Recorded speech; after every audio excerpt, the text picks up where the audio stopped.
Sometimes the loudest thing you can say is nothing at all. Sometimes silence ain't weakness, baby, it's wisdom. The Bible says in Ecclesiastes 3:7, there's a time to speak and a time to be silent. But the problem is we don't always know which is which. We want to clap back. We want to prove our point. We want to defend. We want to explain. We want to react. But let me tell you something, real strength ain't always in what you say. Sometimes your next level is locked in what you choose not to say. Today I'm going to teach you 7 divine God-ordained situations where silence is your strongest weapon. Have you ever said something in anger that you wished you could take back? Something that burned bridges, bruised hearts, and left your spirit feeling heavy with regret. Because the truth is, when you're angry, your mouth becomes a loaded weapon. And if you're not careful, you'll shoot off words that your destiny can't afford to carry. See, anger is not the problem. It's how we respond to it that either builds us or breaks us. You have to learn to pause in your fury, because anger will always knock at your door when you're tired, when you're stressed, when you're overwhelmed. It shows up when the bills are piling up and your boss snaps at you like you're nothing. It shows up when your partner says something careless or your children push you past your limit. Oh yes, anger will come. But maturity, real growth, is when you recognize it, feel it, and still choose silence. Let me tell you something powerful. Not every reaction deserves a response. Just because you're mad doesn't mean you're right. Just because you feel disrespected doesn't mean you need to clap back. Sometimes the strongest move you can make is to shut your mouth, gather your thoughts, and protect your peace. Imagine you're driving and somebody cuts you off in traffic. Your first instinct is to yell, honk, maybe even chase them down. But what if you knew that one angry moment could cost you your life, your freedom, your purpose? That's the price of reacting instead of restraining. One moment of silence could save you a lifetime of pain. I'm not saying you don't have the right to feel. I'm saying don't let your feelings become your leader, because if anger is in the driver's seat, you'll crash everything good in your life, relationships, careers, dreams, all ruined, not because of what happened, but because of how you responded. One heated argument can end a friendship of 10 years. One angry post can destroy your reputation. One sharp word to your child can create a wound they carry into adulthood. Let me ask you, how many opportunities have you lost not because of the enemy, but because of your energy? That misplaced fire that made you fight battles that weren't even yours to fight. Some of you are still cleaning up messes made in moments of rage. And it's not that you're a bad person. It's just that no one ever taught you the power of pausing. You don't need to be loud to be heard. You don't need to raise your voice to raise your value. Sometimes silence says, I know who I am and I refuse to come down to your level. That's real power. That's the kind of strength that makes demons tremble. When you could destroy with your words but choose to walk away. And I get it, silence doesn't always feel satisfying. You want to vent, you want to scream, you want to tell them how bad they hurt you. But listen to me, silence is not suppression, it's strategy. When you're silent, you're not weak. You're just refusing to waste your words on something beneath your destiny. I remember a woman who told me she almost destroyed her marriage with her mouth. Every time her husband said something she didn't like, she'd fire back twice as hard. She thought being loud made her strong, but all it did was push him further away. It wasn't until she learned to pause, breathe, and pray instead of react that healing started to happen in her home. It wasn't her arguments that fixed her marriage, it was her silence that allowed space for grace. Or the young man who lost job after job because he couldn't hold his tongue when criticized. Every time a manager corrected him, he felt attacked. He'd lash out, defend, argue. He didn't realize that feedback wasn't rejection, it was refinement. And when he finally learned to sit in silence, to listen instead of explode, his whole career turned around. You've got to understand that silence gives God room to work. When you step back, God steps in. But as long as you're yelling, fighting, swinging, You're in the way. You can't fight every battle with your fists and your words. Some things are conquered in silence, on your knees with wisdom as your weapon. So the next time anger rises in your chest and your tongue is itching to respond, ask yourself, is what I'm about to say going to heal or harm? Is it going to build or break? Is it worth it, or is it just a moment of fire that will leave me in ashes? The person who controls their tongue controls their life. You don't need to speak every thought. You don't need to defend every wound. You don't need to retaliate every time you feel disrespected. Sometimes the best thing you can do is drink some water, take a walk, whisper a prayer, and let silence speak louder than your rage. You ever find yourself ready to jump in with an opinion, ready to speak your truth, ready to clap back with boldness, only to find out later you didn't even have the full story? You were halfway informed, fully emotional, and totally wrong. Because here's the truth, speaking without all the facts is like swinging a sword in the dark. You might feel powerful in the moment, but you're likely cutting down the very people sent to bless you. We live in a world that moves fast. We see one post, one clip, one headline, and we form a full opinion. We cancel people, we shame people, we gossip and judge, all without knowing the full truth. But let me ask you, what if your voice became a tool for healing, not hurting? What if you learned that silence is the bridge between emotion and wisdom? The Bible says, he who answers a matter before he hears it, it is folly and shame to him. That means when you speak before you know, you're not just wrong, you're foolish.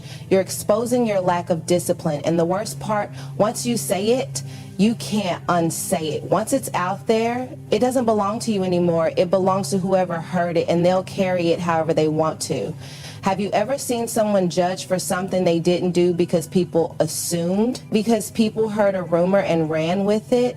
And then later the truth comes out, but the damage is already done. Reputations ruined, relationships strained, opportunities missed, all because somebody couldn't hold their tongue long enough to get the full picture. Let me break it down with something simple. Say your child walks into the room crying, saying their sibling hit them. You get mad, you yell, you discipline the other child, you feel justified, but later you find out the crying child started it. They hit first. They were the aggressor. Now what? You corrected the wrong person. You punished the innocent. Why? Because you spoke before you knew. Or how about this? Your friend tells you someone said something shady about you, and without even checking, you delete the person, block them, cut them off, and weeks later you find out it was a misunderstanding, a misquote, a twist of words. But by now the damage is done. The friendship is cold, and all it would have taken was one question. Did you really say that? But silence never gave wisdom the chance to step in. You see, silence creates space. Space for discernment, space for truth, space for God to reveal what's hidden. Some of y'all are so quick to post, so quick to react, so quick to tell your side, but what if God is saying, wait, I haven't finished writing this story yet. Don't speak on it while it's still unfolding. People ruin their witness by talking too soon. They lose credibility by reacting to half-truths. Some folks can't be trusted, not because they're evil, but because they don't know how to be quiet long enough to learn. And in this culture, silence feels like weakness, but let me tell you, silence is sacred. It's not that you don't care, it's that you care enough to not cause more harm. I once heard of a woman who was about to ruin her marriage over an assumption. She found a number in her husband's phone. She didn't recognize it. She didn't ask. She didn't wait. She started yelling, accusing, packing bags, only to find out it was his cousin from another state trying to plan a surprise anniversary trip. But her mouth moved faster than her mind and nearly destroyed something that was never broken to begin with. You see, the enemy loves to whisper lies in incomplete moments. He shows you pieces of the puzzle and tells you it's the whole picture. He wants you to run with assumptions instead of resting in truth. And if he can get you to speak too soon, he can sabotage what God was building. Sometimes the real test of character is not how well you speak, but how well you wait. Can you hold your peace when you're burning with curiosity? Can you stay quiet when the gossip is juicy but unconfirmed? Can you let people talk about you without needing to defend yourself until the full truth comes out? Because truth has a funny way of standing up on its own. It doesn't need your defense. It just needs your patience. And while you're busy trying to prove, trying to post, trying to explain, God is saying, let me handle this. Just be quiet and watch me reveal what you could never explain. In your workplace, be careful what you repeat. Just because someone said it doesn't make it truth. Just because it looks suspicious doesn't mean it's evil. Give people the grace you would want if the roles were reversed, because there's nothing more painful than being falsely accused by someone who never even asked for your side. Silence isn't the absence of opinion, it's the presence of wisdom. It says, I could speak, but I'd rather understand. It says, I have thoughts, but I'll wait for facts. It says, I don't need to be first to be right, because being quick to speak might win you attention, but being slow to speak will protect your integrity. There comes a moment in life when you know your words are loaded like bullets, sharp, fiery, and ready to pierce. You know what to say to cut deep, to tear someone down, to leave them gasping for emotional breath. You know what button to press, what weakness to target, what history to dig up, and the temptation is strong. The moment is hot. You want to speak, you want to strike, you want to make them feel what they made you feel. But wisdom whispers, don't, not now, not like this, because sometimes your words are wrong, they're just untimely. They're not lies, but they're not helpful. And when you know your words will only hurt, silence becomes sacred. That's when you've got to grip your tongue like a weapon and refuse to swing it just because you can. There's power in knowing you could destroy someone with a sentence, but choosing not to, that's strength. That's maturity. That's what sets people apart who are led by spirit, not by impulse. See, when your words are just about release, just about revenge, just about being heard, you may win the moment, but you lose the person. We've all been in those situations.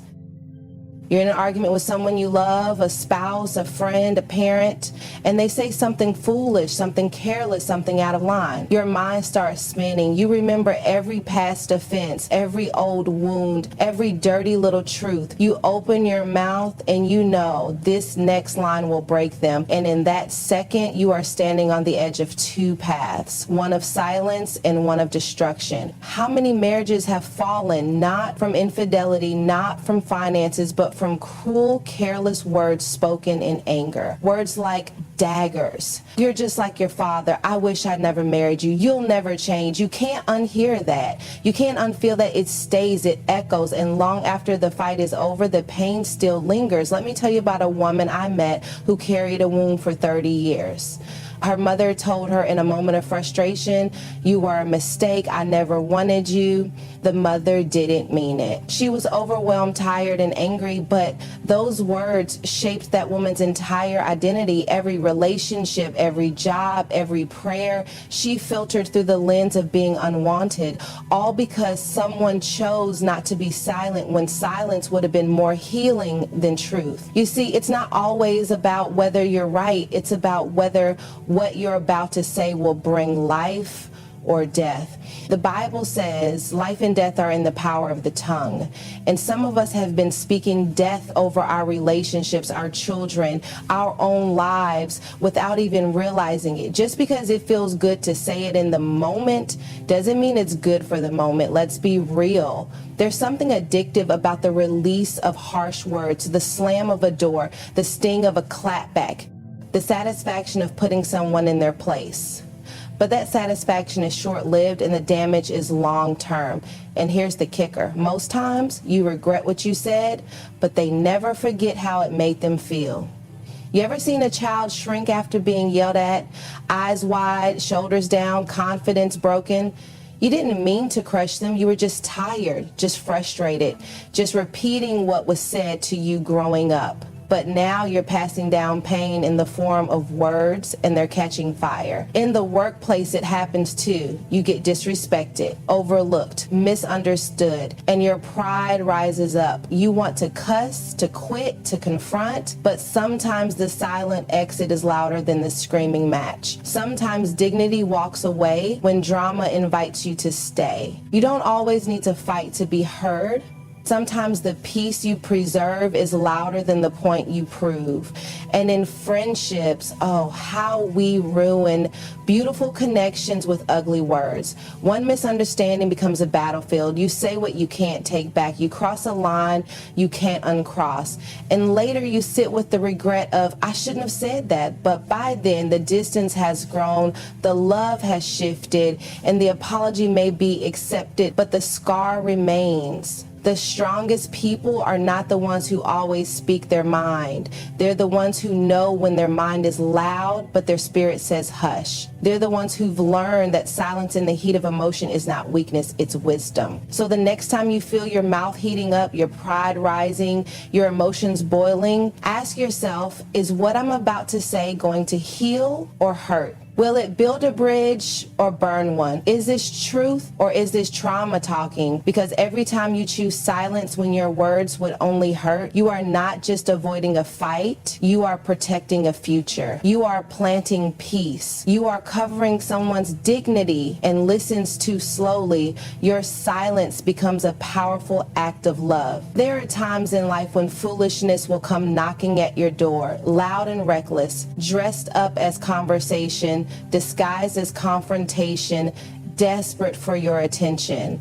It wants you to react. It wants to drag you down into its level. It wants to bait you into a war that has no winner. But hear me, you don't have to respond to every insult, every provocation, every ignorant word thrown your way. Sometimes the most powerful thing you can do in the face of foolishness is absolutely nothing. See, when you argue with a fool, you invite confusion. You step into a circus where logic doesn't matter, truth doesn't matter, and the loudest voice wins. But why would you fight in a place where wisdom is unwelcome? Why would you stoop when you were born to stand? Why would you wrestle in the mud when you're dressed for the palace? The Bible says, do not answer a fool according to his folly, or you will also be like him. You've got to catch that when you argue with a fool, you become one too. You lose your edge. You trade your dignity for drama. And in the end, nobody remembers who was right. They just remember the chaos. You don't need to show up to every battle you're invited to. Not every situation deserves your energy. Not every comment needs a clap back. You are not obligated to explain yourself to people who are committed to misunderstanding you. Their mind is made up, their heart is closed, their ears are shut, and no matter what you say, it won't land, because foolishness is not looking for truth, it's looking for attention. I remember a young woman who was constantly attacked online, haters in her comments, rumors being spread, people twisting her every move. She wanted to respond, to defend, to fight back, but she didn't. She stayed silent, focused, purposeful. Years later, she's thriving. Her success became her statement. Her fruit did the talking, because when you silence the fool with your silence, you win without a word.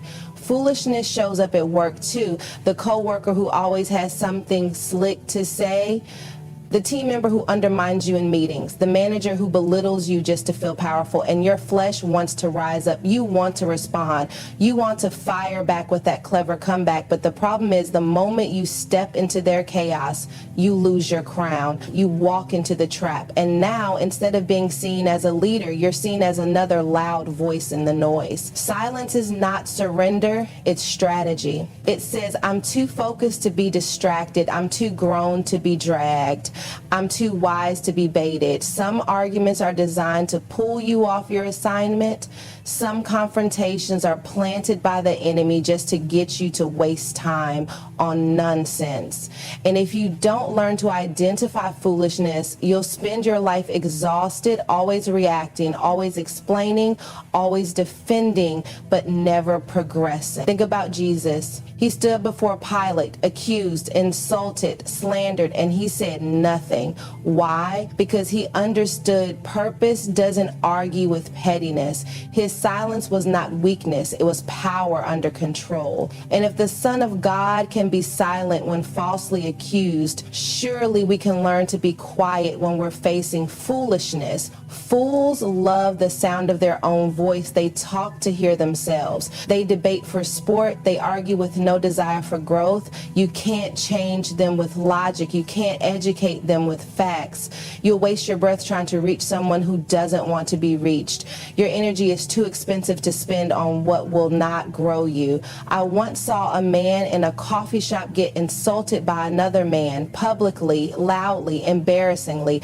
Everyone was watching, waiting for him to react, but he didn't. He took a sip of his coffee, gave a small smile, and walked away. Later, I learned he was a respected attorney. The other man was known for starting fights. That attorney knew who he was. He knew his value. He had nothing to prove. That's not weakness, that's wisdom. That's what it looks like to rise above. You don't win by shouting over fools. You win by outliving them, outlasting them, outshining them. Let your results speak. Let your peace be louder than their noise. Let your silence confuse the enemy. Because fools expect you to react. That's their power. But when you don't, when you stay calm, composed, focused, they lose their grip. They don't know what to do with a person who won't play their game. Even in family, this shows up. That one relative who always has a slick comment. The one who pokes at your past, questions your choices, disrespects your growth. You want to put them in their place. But sometimes silence is the loudest "I've changed" you can give. You don't need to argue with people who still see you as who you used to be. Just keep growing, keep becoming, keep building a life so blessed that even your silence preaches. Sometimes the hardest thing to do is to be quiet when everything around you feels like it's falling apart. When you're misunderstood, when you're overlooked, when you're waiting on the promise and all you hear is silence, when your prayers feel like whispers lost in the wind. You want to speak, you want to move, you want to fix it, but deep in your spirit, there's a whisper that says, "Be still, God is working." You see, silence in the middle of uncertainty is not weakness, it's trust. It's faith that says, even when I can trace his hand, I will trust his heart. Because when God is working, he doesn't always give updates, he doesn't always send signs, he doesn't always make it make sense, but he is working behind the scenes, in the shadows, in the silence. And if you're not careful, your mouth will get in the way of what his hands are trying to build. Some of us are so used to striving, fighting, explaining, proving that we don't know how to rest in God's process. We think if we're not saying something, nothing is happening, but the seed does its greatest work under the soil, in the dark, in the quiet. Just because you can't see it doesn't mean it's not growing. There's a story in the Bible that messes me up every time. The children of Israel walking around the walls of Jericho. God told them, march around the wall, but don't say a word. Can you imagine that? Day after day, walking in circles, looking at a wall that won't move, listening to your doubts scream louder than your faith. And still, he says, be silent. Because if they had spoken, they might have complained. If they had complained, they might have quit. And if they had quit, they never would have seen the walls fall. Sometimes God keeps us silent because he's building something we can't see yet. He's lining things up, softening hearts, opening doors. And if you speak too soon, you'll step into the process and mess with the timing. There are seasons where the best thing you can do is hush and trust. You ever been in a situation where you wanted to clear your name? Somebody lied on you, dragged your reputation, twisted your words, and everything in you wanted to fight back. But God said, no, be quiet. I'm fighting this one for you. That's hard. That's uncomfortable, but that's holy, because when God clears your name, nobody can stain it again. When he vindicates you, it's better than anything your words could have done. Let him speak on your behalf. I remember a woman who was going through a custody battle. Everything in her wanted to lash out. Her ex was lying, manipulating, turning people against her. But God told her, be still. Don't curse him. Don't defend yourself, I'm working. She cried, she prayed, she stayed silent, and months later, the truth came out. She won the case.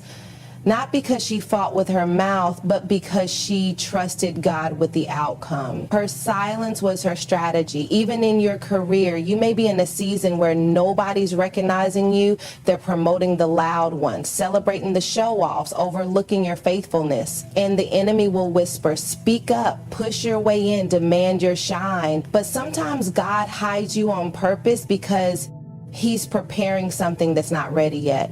He's not punishing you, he's preserving you. Because when the right door opens, you won't have to force your way in. Your name will be on it. You've got to understand, God doesn't need your commentary to complete his plan. Your silence is not wasted, it's worship. It says, God, I trust you even when I don't understand you. It says, God, I believe you're working even when it looks like you're not. Look at Joseph, thrown in a pit, sold as a slave, falsely accused, forgotten in prison, and through it all, he never cursed God, he never lashed out, he kept working, kept waiting, kept trusting, and one day, suddenly, he was promoted from the prison to the palace.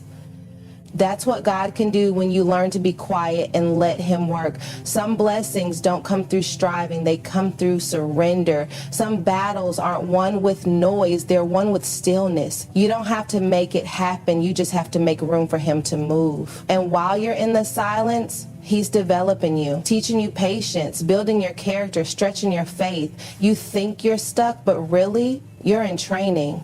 You think nothing is happening, but in heaven's boardroom, your name is being discussed, your destiny is being prepared, your breakthrough is being scheduled.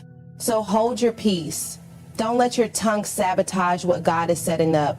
Don't let your impatience drown out his instructions. Don't let your need to be seen rob you of the beauty of being hidden in him. You don't have to prove yourself when God is proving you. You don't have to respond when he's preparing the response. Just like a masterpiece isn't revealed until it's finished, your process isn't supposed to make sense until it's complete. And when it's done, everyone will see, and you won't even have to say a word. There's something about being criticized unfairly that cuts deeper than almost anything else. Because it's not just what they said, it's what they assumed. It's how they judged you without knowing your heart. It's how they painted a picture of you with the wrong colors, told your story without reading the chapters. And your flesh wants to rise up. You want to correct them, defend yourself, clap back, clear your name. But sometimes silence is the loudest response you can give, not because you're weak, but because you're wise. See, when you're being criticized unfairly, your first instinct is to speak, to set the record straight, to protect your image.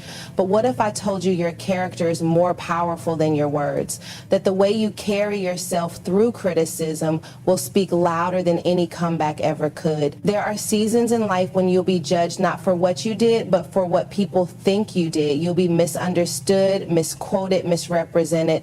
And the test isn't in the attack, it's in your response. Will you stoop down and wrestle with small minds, or will you stand tall and let God be your defense? Jesus himself was criticized unfairly, called a blasphemer, a drunkard, a friend of sinners. They lied on him, they twisted his words, and yet when he stood before Pilate, he didn't argue, he didn't defend himself. He said nothing because he knew when your assignment is greater than the opinions of people, your silence is not defeat, it's divine focus. Unfair criticism often comes when you're rising, when God is elevating you, when your light starts to shine. Because people are more comfortable with the version of you they can control, the version they understand, the version that doesn't challenge their comfort zones. So the moment you grow, the moment you change, the moment you walk in purpose, suddenly here comes the shade, the whispers, the gossip, the judgment. I remember a woman who opened her own salon after years of working under someone else. She saved, she sacrificed, she prayed, but the moment she opened those doors, some folks from her past started talking. She thinks she's better than us. She's not even that good. She probably got help. lies, insecurity, jealousy dressed up as critique. And for a moment, she wanted to post. She wanted to prove, but God whispered to her, let your work speak. And it did. Clients poured in. Her business grew. Her silence wasn't weakness, it was wisdom. Because here's what they don't tell you. Defending yourself can delay your destiny. Every time you stop to address an unfair critic, you lose momentum. You trade purpose for pettiness. You start managing people's opinions instead of stewarding your calling. And that's a price too high. Let them talk. Let them misunderstand you. Let them question your motives. You just keep building, keep serving, keep showing up. Because time has a way of revealing truth. And the very people who doubted you will have no choice but to witness your growth. You don't owe everybody an explanation. You don't have to waste your breath trying to convince people who are determined not to see you clearly. Sometimes the best thing you can do is say nothing and let the fruit of your life do all the talking. Your peace, your integrity, your results, those are your best responses. Even in ministry, this happens.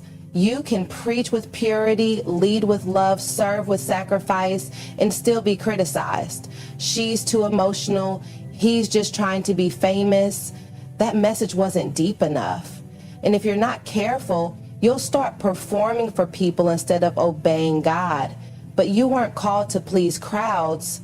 You were called to be faithful. So stay focused. Let them criticize while you build. And yes, it hurts. It's not easy because you want to be seen rightly. You want your heart to be known. But sometimes God will allow misunderstanding to protect your assignment. Because if they knew the real you, they might try to manipulate you, control you, attach themselves to your favor. So he lets them misjudge you, not to punish you, but to preserve you. Think about David. His own brothers criticized him when he came to the battlefield. Why are you even here? Go home. They didn't see the giant slayer. They saw a shepherd boy. But David didn't waste time explaining himself. He knew the only thing he needed to do was slay the giant. And once Goliath fell, nobody questioned his assignment again. Your giant moment is coming. But don't forfeit it trying to fight battles with people who can't even see your armor. Let God prepare the table. Let him silence the critics, because when he lifts you up, no lie can pull you down. So breathe, be still. Don't let the noise around you shake the peace within you. People may talk, but God keeps the final word. Let your character carry what your mouth doesn't have to explain. Let your life be the answer to the criticism, and trust that even in silence, heaven is still watching. Waiting on a breakthrough is one of the most uncomfortable seasons you'll ever walk through. It's that place where you've sown the seed, cried the tears, prayed the prayers, and done everything you know how to do, and yet the door still hasn't opened, the phone hasn't rung, the answer hasn't come, the change hasn't happened. And it's in that silent space, that stretch of uncertainty, where your faith is either forged, because waiting will test your tongue. Waiting will test your patience. Waiting will test what you really believe when heaven seems quiet and nothing makes sense. It's in this place that God says, be silent. Stop explaining your dreams to people who can't see it. Stop trying to update everybody on what I'm still working out. Stop running from room to room looking for a confirmation when I already gave you a word. When you're waiting on a breakthrough, silence isn't punishment, it's preparation. Because some things God is about to do in your life are too holy to be handled with noise. You don't talk while the chef is cooking, you wait. You don't interrupt the builder while the foundation is being laid. You trust the process. And yet, when it comes to our spiritual lives, we get antsy, we get impatient. We start running our mouths, complaining, doubting, explaining. But real faith doesn't panic in the silence. Real faith says, even when I hear nothing, I know God is up to something. There's a reason Jesus often withdrew to quiet places before performing miracles, because breakthrough is born in silence. It's conceived in obscurity. You don't need a stage to be validated. You don't need an audience to confirm what God is doing behind the scenes. Sometimes your quiet season is your qualifying season. Heaven is watching how you handle the in-between. Will you still praise when the promise is delayed? Will you still trust when nothing is moving? Will you still show up when nobody's clapping? There's a young man I know who had a dream to open a community center in a rough neighborhood. He had the plan, he had the passion, he even had the team, but every door he knocked on was closed. For 2 years, it seemed like nothing was happening. People started asking questions. Man, what happened to that dream you had? I thought you said God told you to do this. And he wanted to answer. He wanted to defend it. But God told him, be silent. Let me handle it. And so he waited. He served quietly. He planned privately. And when the time was right, a city grant came through out of nowhere, fully funded. Now that center is changing lives. His silence wasn't wasted. It was sacred. You have to understand, silence is a weapon. Not every season is meant to be shared. Not every battle requires a broadcast. There are moments in your life when the most powerful thing you can do is keep your mouth shut and keep your spirit open. Because some breakthroughs are delicate. Speak too soon and you expose them to criticism. Move too fast and you step ahead of God. Talk too much and you invite doubt where faith was supposed to live.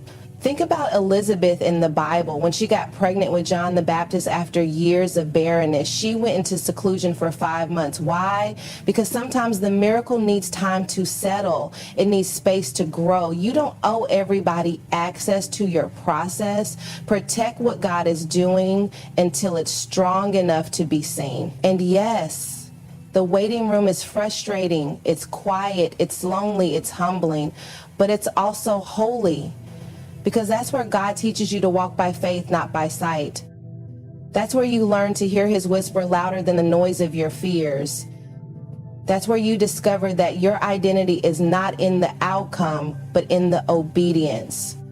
Because breakthrough doesn't start with doors opening, it starts with hearts surrendering. There's a woman I knew who was waiting on healing. Years of pain, doctor after doctor, diagnosis after diagnosis, and still she kept showing up, kept believing, kept quiet, not out of fear, but out of faith.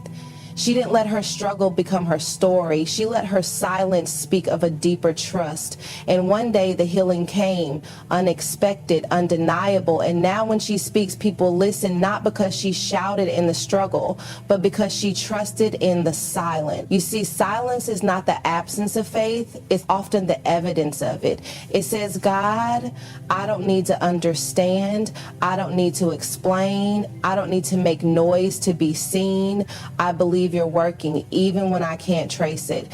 That kind of faith scares the enemy, because a person who can stay silent in the storm is a person who can't be shaken. So if you're in the waiting room right now, don't lose heart. Don't rush the process. Don't fill the silence with fear. Fill it with worship. Fill it with expectancy. Fill it with preparation. Because when the breakthrough comes, and it will come, it won't need a headline. It will speak for itself.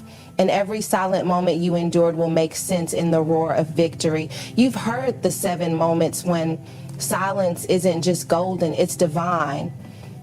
Silence when you're angry. Silence when you don't have all the facts.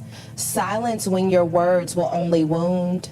Silence in the face of foolishness. Silence when God is working. Silence when the critics are loud. And silence when you're waiting for the breakthrough. These aren't just strategies. These are spiritual weapons. Because sometimes silence is the strongest sermon you can ever preach. The truth is, not every storm in your life needs your voice. Some storms need your surrender. Not every battle requires your volume. Some require your vision. Because the loudest people aren't always the most powerful, and the quietest moments are often the most transformative. What you hold back has power. What you don't say sometimes carries more weight than 1,000 words. He who controls his tongue controls his future. Sometimes your destiny is waiting on your discipline, not your declaration. Let me remind you, even a lion doesn't roar while stalking its prey. It waits. It moves in silence. It strikes when the time is right. And God is raising up a generation of lions who aren't moved by noise, who aren't baited by drama, who know how to be silent and still until the appointed time. Because your silence doesn't mean you're weak. It means you're watching, you're waiting, you're wise. They may not understand you right now. They may talk about you, count you out, overlook you, doubt you. Let them, because while they're watching you stay silent, God is watching you stay faithful. And let me tell you, when favor speaks for you, no lie can bury you. No gossip can stop you. No critic can block you. They can say what they want, but they can't cancel what God has called. Don't get distracted by the noise, said Denzel Washington. The devil doesn't come to you as red with horns. He comes as everything you ever wanted. And sometimes what you want most is to be heard, to be seen, to be validated. But true power is not needing the last word. True power is knowing when to hold your peace and let God have the final say. You're not delayed. You're being developed. You're not denied. You're being delivered. There is a version of you on the other side of silence that you haven't even met yet. Stronger, wiser, sharper, more disciplined. Elevation doesn't come from echoing the crowd. It comes from obeying the whisper. You don't need to clap back. You don't need to prove yourself. You don't need to force open doors God has already assigned to your name. If God be for you, who can be against you? Let them mock. Let them misunderstand. You just keep your posture, keep your peace, keep your purpose, because when it's time for the promise to show up, heaven will break the silence. I need you to remember this. Your silence is not your absence. Your silence is your alignment with power, with destiny, with God. And when God finally speaks on your behalf, when he turns the page, lifts the curtain, opens the door, it'll be so loud, so undeniable, so powerful that every moment you held your tongue will be worth it. Martin Luther King Jr. said, in the end, we will remember not the words of our enemies, but the silence of our friends. But I tell you this, the silence of the wise is different. The silence of those led by God carries presence. It carries peace. It carries power. So walk out of this moment not just inspired, walk out trained to be still when your emotions want to explode, trained to hush when your ego wants to defend, trained to wait when your flesh wants to rush, because silence in the right hands is not surrender, it's strategy. And I declare this over you. Your silence will become your spotlight. Your waiting will birth your winning. Your restraint will reveal your reign. And when the time is right, the same people who misunderstood your silence will have to stand in awe of your sound.